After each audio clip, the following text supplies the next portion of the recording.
우리를 지으시고 기르시며 지금 이 시간까지 손잡고 오신 아버지 하나님, 우리에게 이 행복한 밤을 주신 것을 감사합니다.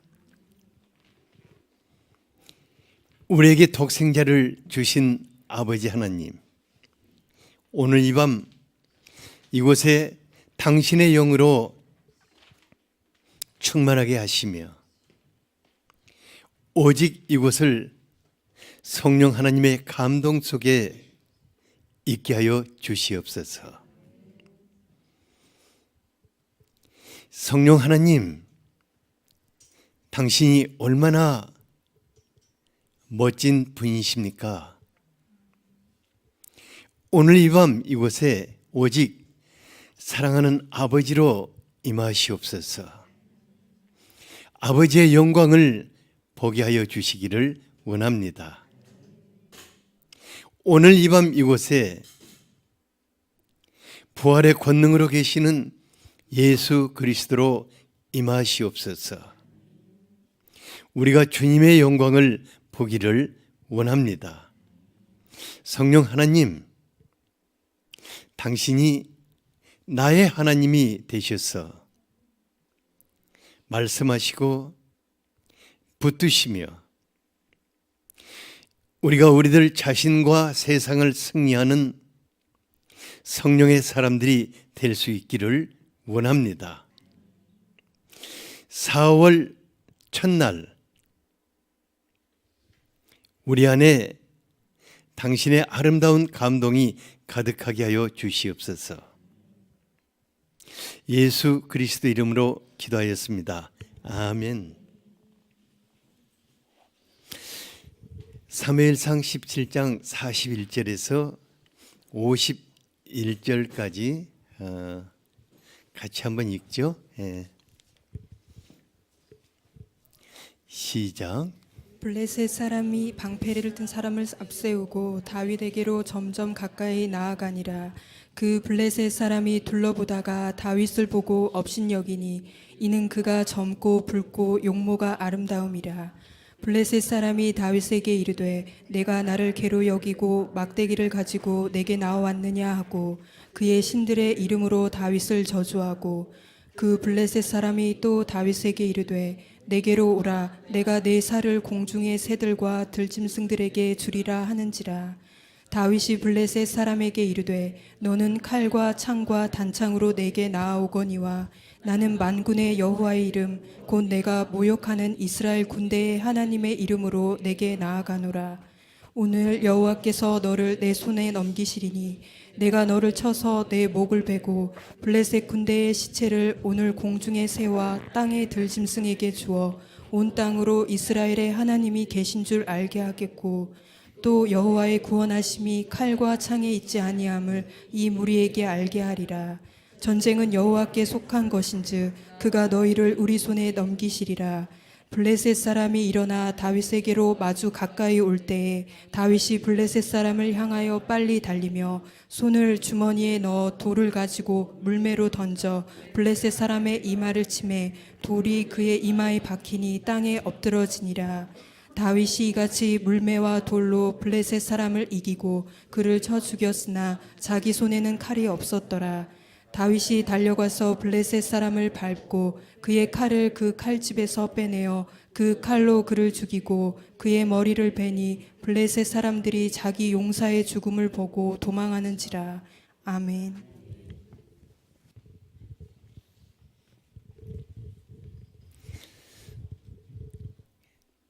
사월을 기다렸는데 4월을 막상 발을 딱 디뎌놓고 나니까 4월이 뭔가 꼭 터질 것 같고 어쨌든 간에 심상치 않는 그런 달 같아요.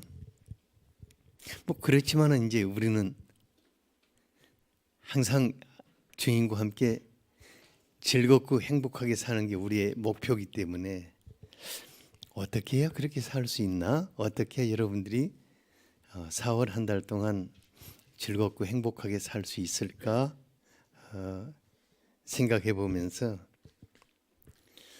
하나님의 사람들은 먼저는 자기를 승리해야 하고 다음에는 세상을 승리해야 할 줄 압니다. 그래서 사흘 한 달 동안 승리한 성령의 사람들을 함께 배워보고자 합니다. 그래서 사흘 한 달 동안에는 승리한 그런 우리 믿음의 사람들을 배우면서 우리가 바로 그 자리에 설 수 있게 되기를 바랍니다. 제가 이제 성경을 읽으면서 성경의 인물을 대할 때면은 제 마음을 아주 굉장히 짓누르는 한 가지 질문이 날 들고 일어나요. 그분들의 하나님이 나의 하나님이시고 그분들의 그리스도 예수님이 나의 주님이신데 그분들의 삶과 나의 삶은 왜 너무 다를까?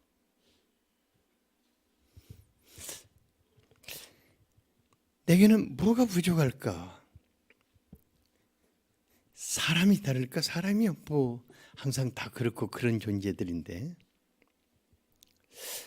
어떻게 그분들은 삶과 그 사역 현장에서 실시간에 하나님의 영광을 보며 살아갔는데 나는 뭐 죽자 살자 해도 말만 무성하지 공연히 힘만 빼는 것 같아 참 애달픔이 많았어요. 도대체 나는 무엇이 다르고 무엇이 잘못되어 있는가?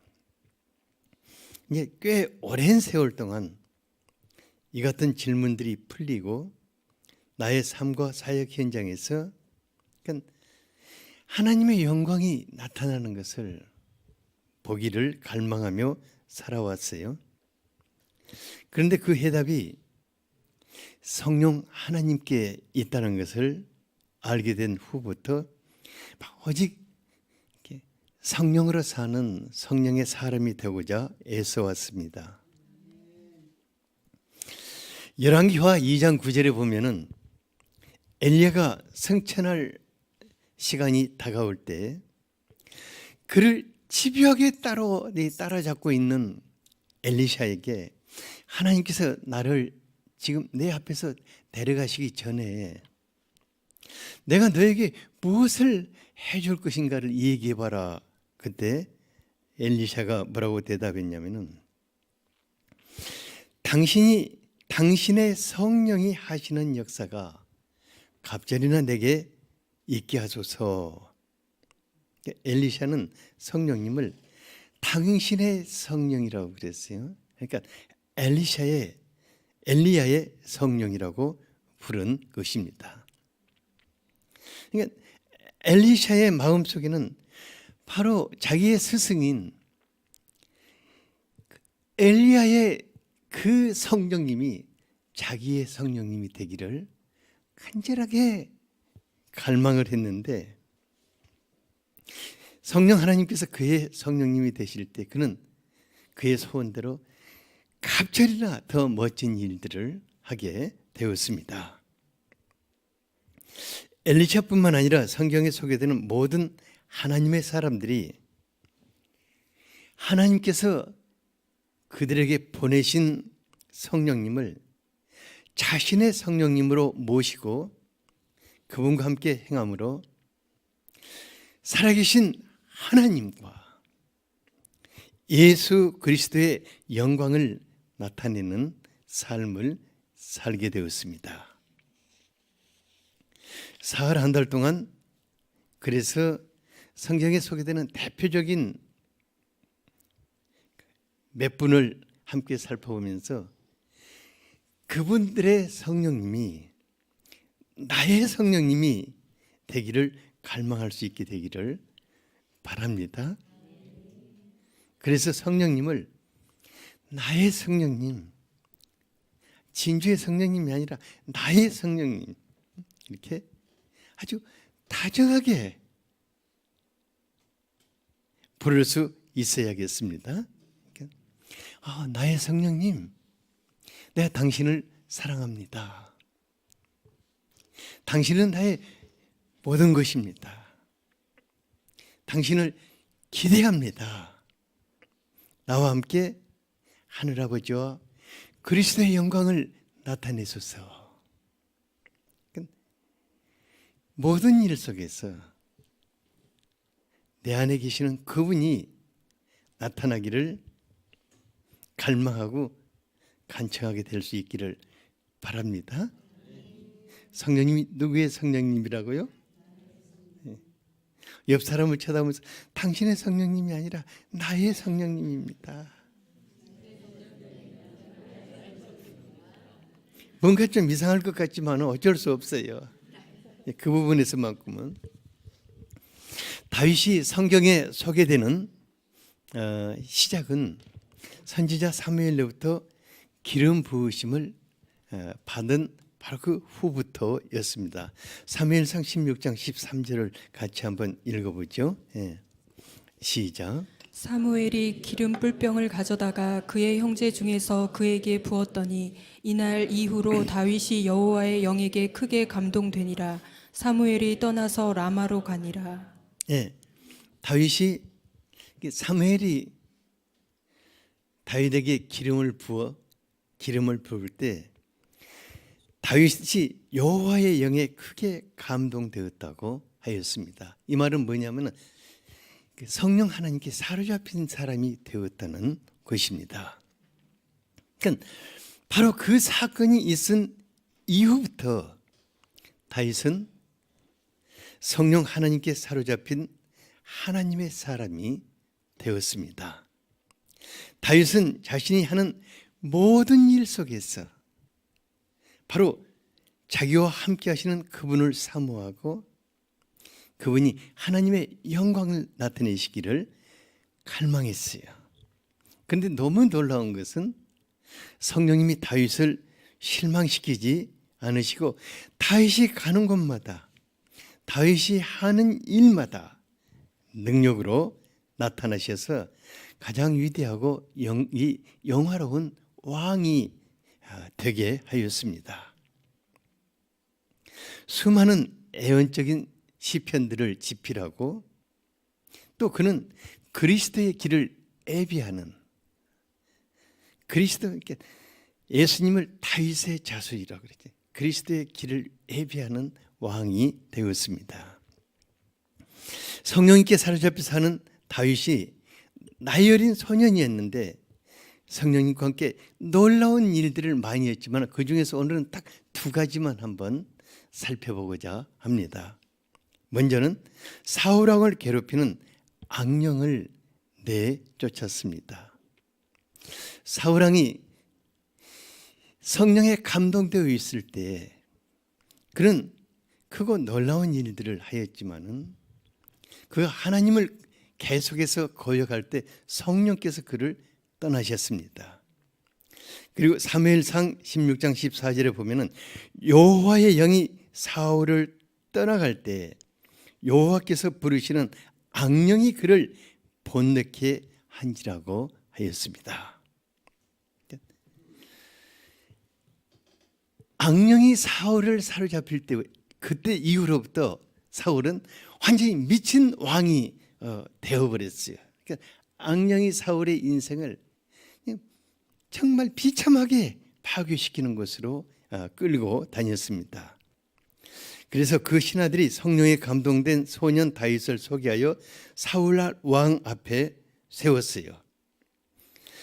사무엘상 16장 23절을 같이 한번 읽어보죠. 시작.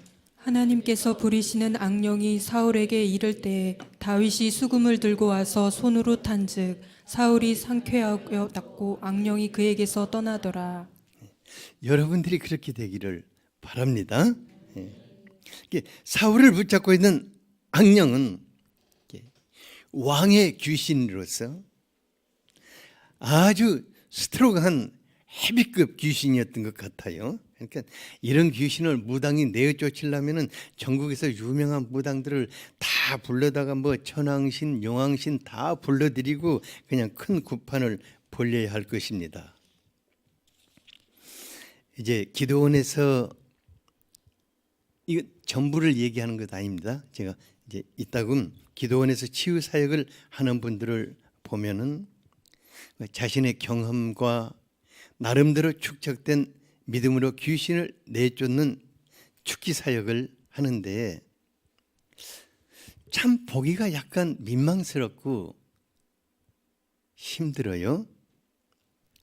수많은 사람들이 한 사람을 그냥 벌떼처럼 모여들어서 나사렛 예수의 이름으로 호령하고 함성을 지르고, 그런데 또 귀신은 비웃기나 하듯 꼼짝도 하지 않고 다 그냥 난리를 치죠. 또 어떤 사람들은 이게 막 보통 귀신이 아니라 진짜 순악질 귀신이 들어갔다고 오만 욕을 막 퍼붓거든요. 그리고 또 귀신 들린 사람은요, 사람을 볼 때 그냥 보는 게 아니라 아주 그 비웃는 눈으로 꼬나보거든요. 그러니까 이거 더러운 귀신 들렸다고 막 눈을 막 뽑아내고자 하고 막 몽둥이로 막 찜질을 하고 아예 사람을 죽이는 경우도 있다고 하면 종종 신문에 이렇게 나죠. 근데 이렇게 하는 것은 귀신이 헤비급이라기보다는 영적인 싸움이 무엇인지 확실하게 알지 못하기 때문일 것입니다. 다윗을 보면은 어린 소년이었는데 소란을 피우는 대신에 아주 조용하게 수금을 탔어요. 오늘 요즘 같으면 뭘 했겠어요? 뭐 기타나 하프나 이런 것들 했겠죠. 그냥 수금을 탔는데 악령이 견디지 못하고 떠나가 버렸어요. 그리고 사울왕의 번뇌가 멈추고 상쾌하게 낫게 되었다고 하였습니다. 도대체 어떻게 이런 일이 일어날 수 있었을까? 다윗의 수금이 악령이 싫어하는 어떤 음파를 막 이렇게 발산했을까? 신대로 그런 거 한번 좀 만들어 보면 좋겠어. 악령이 싫어하는 음들이 있잖아요. 그건 아닐 것 같아요. 그러니까 다윗이 성령에 감동되어 수금을 탈 때 성령님이 다윗이 수금을 탈 때 아주 강력하게 역사하셨기 때문입니다. 그러니까 다윗이 어린데 성령에 감동돼서 수금을 타는데 바로 그 순간에 성령께서 아주 강력하게 사울 안에 역사하신 것입니다. 그러니까 다윗이 수금을 타지 않고 피아노를 쳤다거나 신디나 드럼을 쳤다거나 노래를 했다 해도 그때 성령께서 강력하게 역사하시겠습니까? 안 하겠습니까? 반드시 하실 것입니다. 저는 우리 교회 찬양팀들을 통해서 그런 그 성령님의 역사하심이 나타나기를 갈망하고 있어요. 그래서 내가 금요 예배고 주일 예배고 찬양 리더에게 많이 부탁을 해요. 성령의 감동 속에서 찬양을 드리도록 하도록 기도하고 부탁하죠. 그러니까 성령님은 성령의 사람을 통해서 역사하십니다. 모든 영적인 싸움 속에서 성령의 사람을 통해서 악령을 몰아내고 승리하게 하시는 것입니다. 성령 하나님께서 우리 교회를 감사하시고 라마라역과 같은 그런 곳이 되도록 갈망하고 있어요. 왜냐하면 우리 시대 악령에 시달리는 사람들이 너무 많기 때문에 그냥 교회에만 이렇게 들어오면은 그냥 성령에 확 사로잡혀서 그러면 악령은 어떻게 되죠? 들어오기 전에 떠나버려요. 어떻게 악령이 성령 앞에 버틸 수 없어요. 성령은 누구십니까? 창조주 하나님이시고 악령은 뭐죠? 저주받은 피조물인 것입니다. 머리가 밟혀버린 피조물인 것입니다. 그래서 성령에 충만한 사람들 앞에서 악령은 견딜 수 없는 것입니다. 성령에 충만해야겠습니다. 옆에 분에게 성령에 충만해야겠습니다.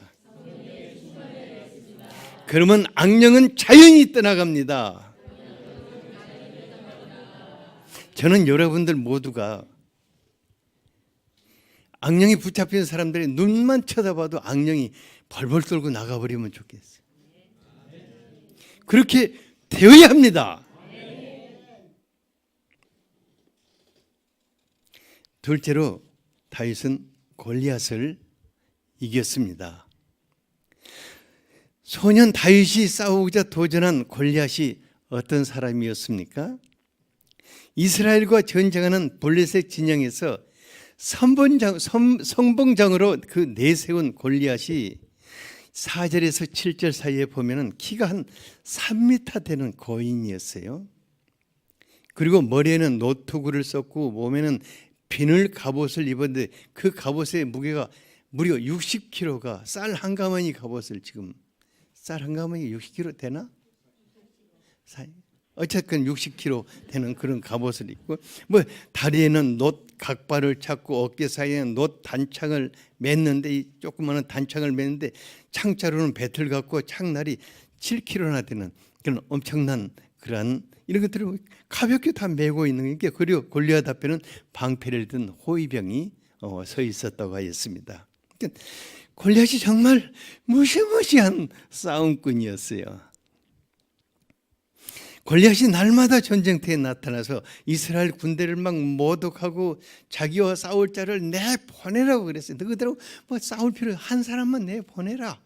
그러니까 너희들이 이기면 우리가 다 너희들의 종이 되고 내가 이기면 너희들이 우리의 종이 되라고 막 모독을 하면서 으르렁거렸어요. 그러니까 이스라엘 군사들은 골리앗이 나와서 소리를 한번 지르면 전부 놀래가지고 숲을 속으로 다 숨어버렸어요. 사울왕이 너무 가슴이 아파가지고 골리앗을 죽이는 사람은 많은 재물을 주고 자신의 공주를 줘 사유를 삼고 그의 온 가족들에게는 평생 세금을 면제해 주겠다고 포상을 내걸었어요. 근데 아무도 나서는 사람이 없었어요. 근데 바로 그때 성령에 감동된 다윗이 골리앗에게 도전장을 내밀었어요. 38절에서 40절에 보면 다윗은 왕이 주는 갑옷과 투구와 칼을 차고 한번 걸어보다가 이게 익숙지 않다고 이거 다 벗어 내 던져버리고 그가 이제 양을 지킬 때 쓰던 막대기와 물매와 이제 그 내가에서 뭐 물맷돌 한 100개 주워가지고 그 호주머니에다 담고 이제 골리앗 앞에 나갔죠. 아니 근데요. 골리앗이 보니까 이게 지금 이제 중학생 같은 이게 조그마한 이제 청소년 이게 얼굴도 막 예쁘장하고 뭐 칼도 안 들고 어떤 한 녀석이 이렇게 자기를 향해서 오는 거예요. 그러니까 막 기가 막혔어요. 골리앗이 분노를 하여서 다윗을 저주를 퍼부었잖아요. 네가 나를 개로 여겨가지고 막대기를 들고 왔냐고 그랬어요. 그리고 그들의 신들의 이름을 부르면서 막 저주를 하고 내가 오늘 너의 살을 공중에서와 들짐승들로 먹게 하겠다고 이렇게 이름이 참 골리앗이 진짜 그 성난 골릴라 같이 그냥 막 다윗을 그냥 삼켜버리고자 으르렁거렸죠. 근데 진짜 놀라운 것은 다윗이 눈 하나도 깜짝거리지 않는 거예요. 웬만하면 그냥 확 멈춰서서 뒷걸음질 할 건데 눈 하나도 깜짝거리지 않고 오히려 골리앗을 무섭게 그냥 호통을 쳤어요. 45, 46절 같이 한번 읽어보죠. 시작. 다윗이 블레셋 사람에게 이르되 너는 칼과 창과 단창으로 내게 나아오거니와 나는 만군의 여호와의 이름 곧 내가 모욕하는 이스라엘 군대 하나님의 이름으로 내게 나아가노라. 오늘 여호와께서 너를 내 손에 넘기시리니 내가 너를 쳐서 내 목을 베고 블레셋 군대의 시체를 오늘 공중의 새와 땅의 들짐승에게 주어 온 땅으로 이스라엘의 하나님이 계신 줄 알게 하겠고. 도대체 다윗의 이 용맹함, 다윗의 이 믿음, 다윗의 이 탐대한 도전력이 어디서 나왔을까? 다윗과 골리앗은 전쟁에 대한 개념 자체가 완전히 다른 것을 볼 수 있습니다. 골리앗은 강력한 전쟁 무기와 자기의 힘을 의지해서 앞세워서 나왔죠. 하지만 다윗은 만군의 여호와 하나님의 이름을 앞세워서 나아갔습니다. 그러니까 완전히 이 전쟁하는 이 생각 자체가 다른 것을 볼 수가 있습니다. 그러니까 제가 여러분들에게 이런 질문해서는 안 되겠죠. 뭐 골리앗과 다윗 중에 누가 전쟁을 아는 사람이냐? 그럼 여러분들은 다 다윗 편이니까 다윗이요 이제 이렇게 하겠죠. 근데 실전에 나갔다면은 역시 골리앗이 옳았다고 이렇게 생각하기 쉬울 것입니다. 골리앗을 보니까 요즘 오만 꽁갈 치고 있는 저 북쪽의 어떤 사람 같아요.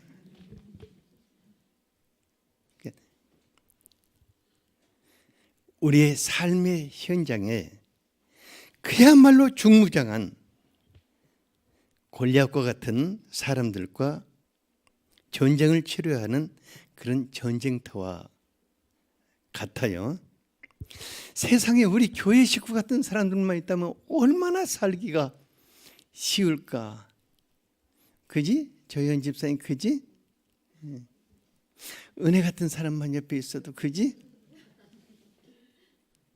그러니까 하나님이 없는 사람들은 오만 가지 비밀한 실력들로 무장을 하고 모든 스펙들을 다 쌓고 모든 인맥들을 다 동원해서 우리와 경쟁을 하고 있거든요.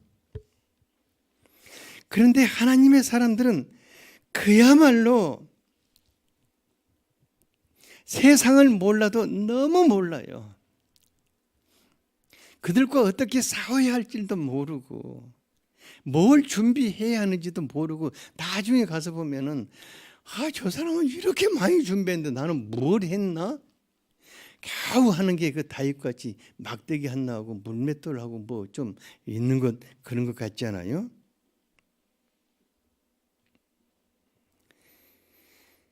그러니까요, 잽이 안 되는 거예요. 한마디로 말하면은 여러분들은 세상의 사람들하고 이게 싸움을 한다고 하면 잽이 된다 안 된다. 이게 인간적으로 생각하면 잽이 안 되는 거예요. 여러분들이 교회에 와서 예배드리고 기도하고 그런 시간에 그 사람들은 다른 거 준비하고 있거든요. 칼 갈고 있거든요. 그러니까 그들과 우리는 삶을 사는 방법 자체가 다르기 때문에 그들과 나를 비교하지 않아야 합니다. 무슨 말인지 알겠죠? 그들이 뭘 준비했느냐, 또 단창을 준비했느냐, 창은 몇 메터짜리냐, 뭐 갑옷은 어찌냐, 이런 것을 따지거나 비교해서는 안 되는 거예요. 비교하는 순간에 우리는 뭐가 죽어버리죠? 완전히 그냥 기가 죽고 정신이 혼미해지는 거예요. 아예 그 비교를 안 해야 하는 것입니다. 하나님이 없는 사람들은 어렸을 때부터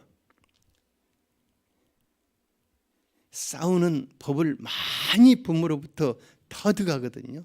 부모가 맨 고집만 하고 있으니까 그걸 보고 이제 배우는 거예요. 근데 하나님의 사람들은 자기 힘으로 싸우는 자들이 아닙니다. 말씀과 믿음과 기도로 싸우는 성령의 사람들인 것입니다. 다윗은 47절에서 뭘 하겠습니까? 같이 한번 읽어보죠. 시작. 또 여호와의 구원하심이 칼과 창에 있지 아니함을 이 무리에게 알게 하리라. 전쟁은 여호와께 속한 것인즉 그가 너희를 우리 손에 넘기시리라. 전쟁이 누구에게 속한 것이라고 했습니까? 여호와 하나님께 속했다고 하였습니다. 하나님이 우리에게 불신자들과 피 터지게 싸우라 이렇게 하시겠습니까? 아니에요. 그 전쟁은 하나님께 속해 있는 것이고 싸우시는 분은 누구이십니까? 하나님 자신이신 것입니다. 하나님이 우리의 대적을 우리의 손에 붙이시면은 이기는 것입니다. 다윗은 전쟁이 하나님께 속했기 때문에 진다는 생각을 할 수가 없었어요. 그러니까 골리앗에 가면서 골리앗의 칼에 내가 맞으면 어떠나 이런 생각을 아예 안 해버렸어요. 그러니까 골리앗을 아예 무시해버렸어요. 너는 내 밥이다. 그러니까 다윗은 뭔만 생각했다? 이긴다는 생각만 한 것을 알 수가 있습니다. 하나님께서 우리 편이 되시면은 처음부터 승리는 우리의 것입니다. 때때로 하나님께서 크고 좋은 것들을 주시기 위해서 그냥 작은 것들을 내려놓게 하실 때는 있어요. 하지만 조금만 지나보면은 하나님이 나에게 정말 승리하게 하셨고 진짜 큰 것을 주셨다는 것을 금방 알게 되는 것을 볼 수 있습니다. 그래서 하나님의 사람들이 골리앗 앞에서도 참 여유로운 것 아니겠습니까? 로마서 8장 31, 32절을 같이 한번 읽어보겠습니다. 시작. 그런즉 이 일에 대하여 우리가 무슨 말 하리요? 만일 하나님이 우리를 위하시면 누가 우리를 대적하리요? 자기 아들을 아끼지 아니하시고 우리 모든 사람을 위하여 내주신 이가 어찌 그 아들과 함께 모든 것을 우리에게 주시지 아니하겠느냐? 삶의 현장에서 모든 문제들 앞에서 하나님이 우리의 편이 되신다면은, 하나님이 내 편이 되어 주신다면은 승리는 누구의 것입니까? 여러분들의 것이 아니겠습니까? 뿐만 아니라 하나님이 가장 좋은 것, 모든 좋은 것들로 주신다고 약속을 하십니다. 중요한 것은 결과거든요. 다윗과 골리앗의 싸움의 결과가 어떠했습니까? 48, 49절에 보니까 다윗이요 그 골리앗을 향해서 빨리 달려갔어요. 주춤거리지도 않아요. 그냥 놀랄 정도로 빨리 달려가면서 호주머니에서 물맷돌을 내가지고 샥 두 발도 안 쐈어요. 하나 딱 던졌는데 어디가 맞았다고 그랬어요? 이마 여기 딱 맞아가지고 그대로 쓰러졌다고 해요. 그런데요 골리앗이 이마를 보호하기 위해서 투구를 썼기 때문에 물매를 던져서 명중을 시킨다는 것은 거의 불가능했을 것입니다. 근데 성령 하나님께서 그때 다윗과 함께 물매를 같이 돌리고 같이 던지셨을 것 같아요. 그렇지 않겠습니까? 그러니까 그 돌이 그냥 막 이마의 정중앙에 팍 꽂혀가지고 한 방에 그냥 쓰러져 버렸죠. 다윗이 칼이 없어가지고 골리앗의 칼을 빼가지고 그 목을 베어 머리를 확 지켜들고 살아계신 하나님을 외치면서 하나님께 영광을 선포했어요. 다윗의 믿음이 승리했습니다. 다윗의 하나님이 다윗에게 승리를 주셨습니다.